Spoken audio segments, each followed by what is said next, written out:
Jadi maksudnya Kang Emil lebih banyak ke luar negeri? Ya mungkin. Gue tidak peduli gue ada di partai mana, gue lebih cinta Indonesia dibandingin apapun. So besok kalau ada sesuatu yang bertentangan dengan lo, maka yang akan I don't really lakukan care about that, I love Indonesia. cool.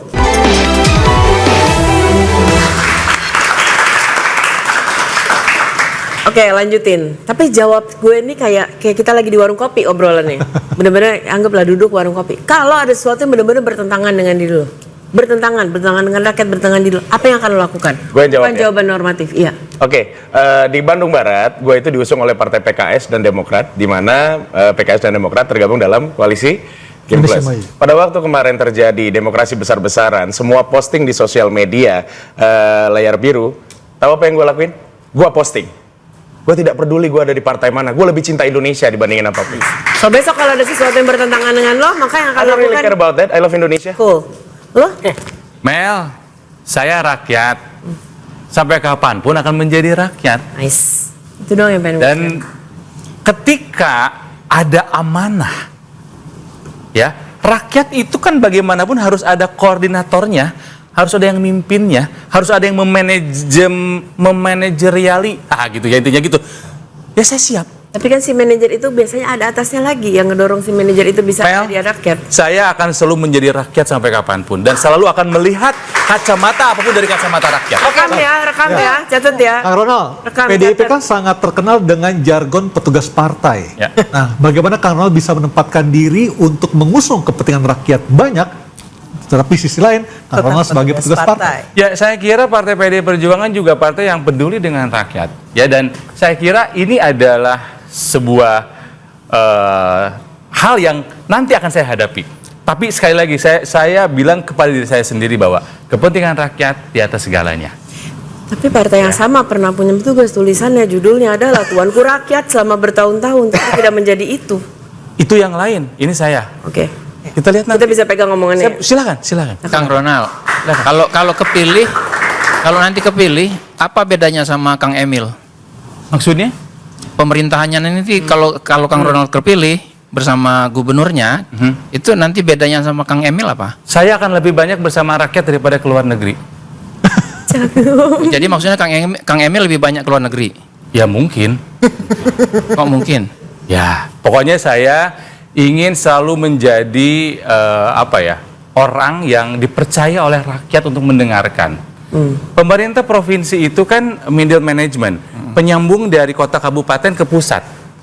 Ya, makanya namanya jenderal JJ dan Ronald. Kami ingin menjadi jenderal lapangan, playmaker, penyambung apa kebutuhan dari kota kabupaten disampaikan ke pusat. Jadi sinergi gitu loh. Oke, Teh Gita, apa yang satu aja yang perlu diperbaiki dari pemerintahan Kang Emil kemarin di Jawa Barat? Masih tingginya angka kematian ibu dan bayi. Caranya gimana?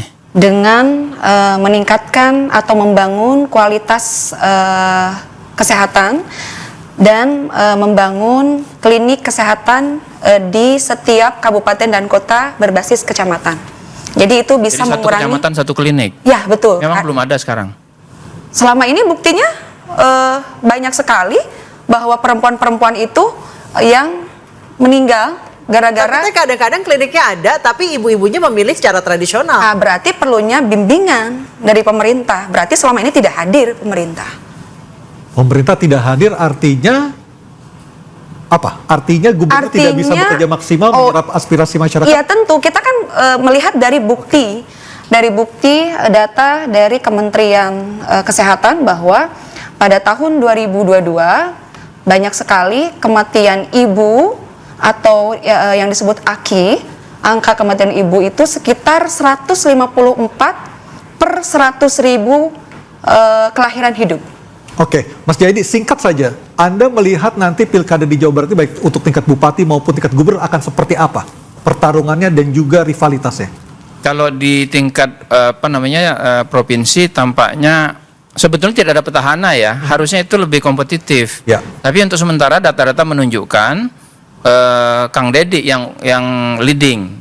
Ya, salah satu problemnya adalah walaupun banyak artis yang ikut, ternyata tingkat popularitasnya tidak merata. Baru Kang Dedi yang cukup merata. Itu sementara data-datanya. Jadi tantangannya adalah Teh Gita harus tidak hanya jago kandang di Garut, Kang Ronald juga tidak hanya jago di Bandung dan seterusnya. Kalau untuk yang hadir aja ya, Ya. kalau untuk Kang Gilang saya kira dia berhadapan dengan petahana. Ya. Tantangannya adalah apa sih bedanya dia sama petahana gitu. Petahananya Kang Hengki. Kang Hengki gitu. Oke. Nah, tadi saya belum lihat ada bedanya. Belum terlihat ya. Kang Hengki misalnya tadi soal kemampuan dia untuk menyelesaikan masalah Covid, Ya. ekonomi dan sebagainya. Nah, Kang Gilang Dirga belum menunjukkan di mana tuh problem. Oke. Sebetulnya saya sudah menjawab. Sebetulnya tadi saya sudah menjawab, tapi mungkin harus di-highlight lagi.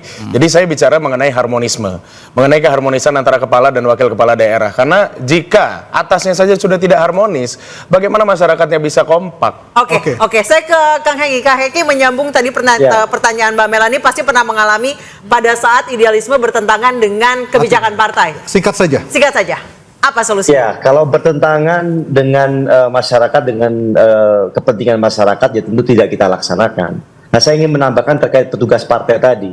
Petugas partai itu, Bu Ketua Umum selalu menyampaikan, kalian sebagai petugas partai harus bekerja untuk rakyat.